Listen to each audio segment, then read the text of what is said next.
جو اس بات میں سنجیدہ ہیں کہ وہ یہ دیکھیں کہ چرچ کو جو چرچ ان کے سپرد ہے. بائی دا وے چرچ تو کس کا ہے؟ کس کا چرچ ہے؟ کسی پاسٹر کا چرچ نہیں ہے. چرچ اس کے سپرد ہے. وہ اسٹیورڈشپ میں ہے. وہ ایک مختار ہے. مالک کون ہے؟ خداوند ہے. تو وہ دیکھے کہ چرچ میں مسیح نے کون کون سی نعمتوں سے کس کس شخص کو آسودہ کر رکھا ہے، اور کیا ان کے پاس پلانس ہیں، کیا ان کے پاس یہ منصوبہ ہے کہ لوگ خداوند کے جلال کے لیے ٹرولی جو ہے وہ استعمال ہوں. خداوند ہم سب سے بے حد محبت کرتا ہے. کیا ہم اس سے محبت کرتے ہیں؟ کسی شخص نے، کسی مبلغ نے یہ کہا، اس نے کہا کہ جو نجات ہے یہ خدا کی طرف سے بخشش اور تحفہ ہے. یہ کمایا نہیں جا سکتا. یہ انسان کے اعمال کا نتیجہ نہیں. بائبل مقدس اس بات کی نفی کرتی ہے کہ انسان اپنے اعمال سے راست باز ٹھہرے گا. کوئی بشر جو ہے وہ خدا کے حضور اعمال سے، اپنے کاموں سے راست باز نہیں ٹھہرے گا. تو اس کا جواب کیا ہے؟ ایمان سے راست باز ٹھہرے گا. اور ایمان کیا ہے؟ کہ خداوند یسوع مسیح میرے گناہوں کے لیے ہوا، دفن ہوا اور تیسرے دن کتاب مقدس کے مطابق جی اٹھا. یہی خوشخبری ہے جس پر ہم ایمان لائے اور ہمیں نجات کا تحفہ ملا. اب میری جو لائف ہے، اگر میں خدا سے محبت کا جواب محبت میں دیتا ہوں. ایک منسٹری ہے، ان کا سلوگن ہے جیزس لوز یو، لو ہم بیک. یسوع آپ سے پیار کرتا ہے، آپ بھی پلٹ کر اس کو پیار کریں. تو مسیح سے پیار کرنے کا بہترین طریقہ ایک شخص نے یہ بتایا، جن کا نام رچرڈ سی وڈ کام ہے. ان کے سرمنز جو ہیں یوٹیوب پہ موجود ہیں. تو وہ میں سن رہا تھا تو انہوں نے یہ کہا کہ ہم بھی خدا کے لیے تحفہ ہو سکتے ہیں. یعنی ٹوٹلی سرنڈر کرنے کا نام ہے. اپنے آپ کو گفٹ کے طور پر خدا کو دے دینا. کتنے جانتے ہیں گفٹ دیا جائے پھر واپس نہیں لیا جاتا؟ اور کتنے جانتے ہیں کہ گفٹ خوشی سے دیا جاتا ہے؟ ہاللیلویہ. تو کیا ہم خوشی سے اپنے آپ کو خداوند کے سپرد کرنے کے لیے تیار ہیں، یا ابھی ہم نے الگ ہی زندگی بسر کرنی ہے؟ ہمارے اپنے پلان پروگرامز ہیں، جب تک وہ پورے نہ ہو جائیں یسوع کو کوئی لفٹ نہیں. کچھ ایماندار اسی طرح ان بیٹوین زندگی بسر کرتے ہیں.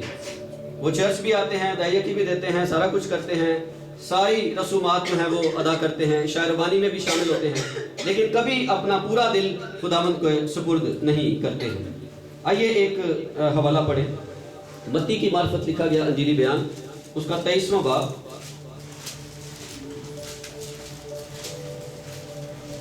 متی کی انجیل 23 باب اور اس کی 37ویں آیت سے ہم پڑھیں.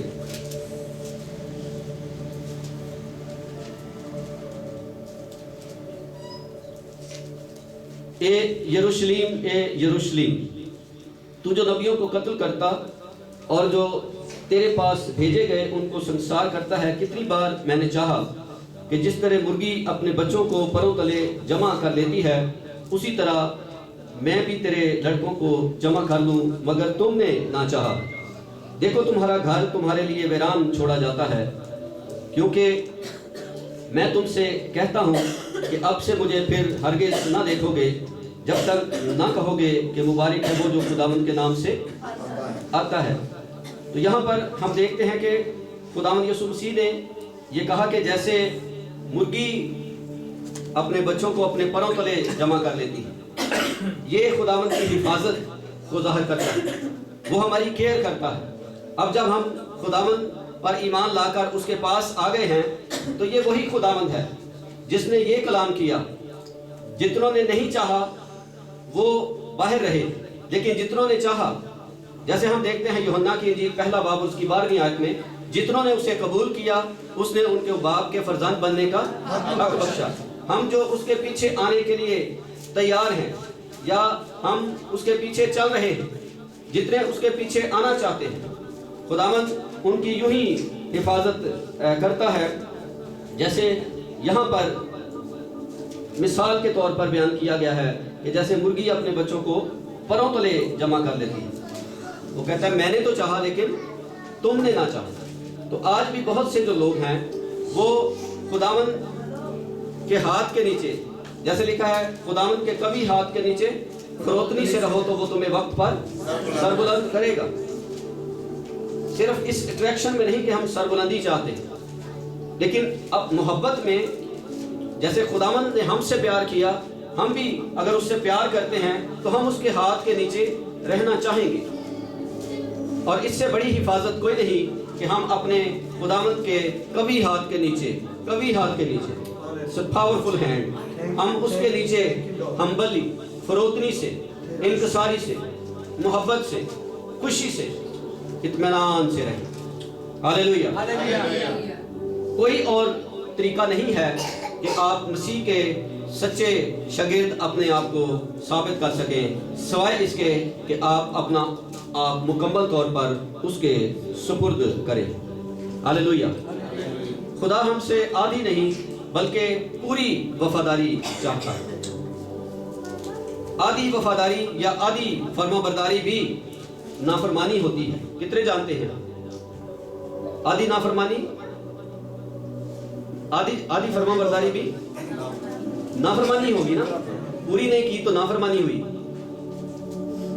تو اس کا مطلب کیا ہے؟ اس کا مطلب یہ ہے کہ خدا 100% ہمیں چاہتا ہے، وہ چاہتا ہے کہ ہم پورے طور پر اپنے آپ کو اس کی حضوری میں پیش کر دیں۔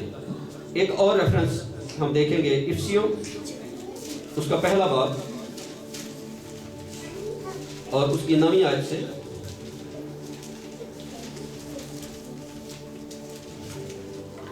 افسیوں پہلا باب 9ویں سے 11ویں آیت تک۔ چنانچہ اس نے اپنی مرضی کے بھید کو اپنے اس نیک ارادے کے موافق ہم پر ظاہر کیا۔ جو اس کے پیچھے چلیں گے، جو اپنے آپ کو پورے طور پر اس کے سپرد کریں گے، ان کے بارے میں لکھا ہے کہ وہ اپنی مرضی کے بھید کو اپنے اس نیک ارادے کے موافق ان پر ظاہر کرے گا، ظاہر کیا جسے اپنے آپ میں ٹھہرا لیا تھا، تاکہ زمانوں کے پورے ہونے کا ایسا انتظام ہو کہ مسیح میں سب چیزوں کا مجموعہ ہو جائے، خواہ آسمان کی ہوں خواہ زمین کی ہوں۔ تو اس کا مطلب ہے کہ سب کچھ کون ہے؟ سب کچھ کس میں ہے؟ سب کچھ کس کے اختیار میں ہے؟ سب کچھ اسی میں مجموعہ ہو جائے۔ یہ اسی کا کلام ہے جو یہ فرما رہا ہے کہ اگر کوئی میرے پیچھے آنا چاہے تو اپنی خودی سے انکار کرے، یعنی اپنا آپ چھوڑ دے، اپنے پلان، اپنے منصوبے، جیسے میں ذکر کر رہا تھا ٹیلی ویژن پریچر جو بیان کر رہا تھا، وہ یہ کہہ رہا تھا ہمارے اپنے منصوبے ہونے چاہیے، اور میں ساتھ ساتھ اپنی مسز سے کہہ رہا تھا، میں نے کہا اس کو یہ نہیں پتا کہ ہمیں خدا کے منصوبے میں ڈھلنا ہے، ہمیں دنیا کے ہم شکل نہیں بننا ہے، ہمیں خدا کے منصوبے کو، خدا کی مرضی کو، اس کے نیک ارادے کے موافق، جس ارادے کے موافق ہم بلائے گئے، خدا نے ہمیں نئے سرے سے اس لیے پیدا کیا ہے تاکہ ہم نیک کام سر انجام دیں۔ ہاللیلویہ۔ ایک گاسپل یہ بھی پریچ کی جاتی ہے کہ آپ نیک کاموں سے مثبت سوچ کے ساتھ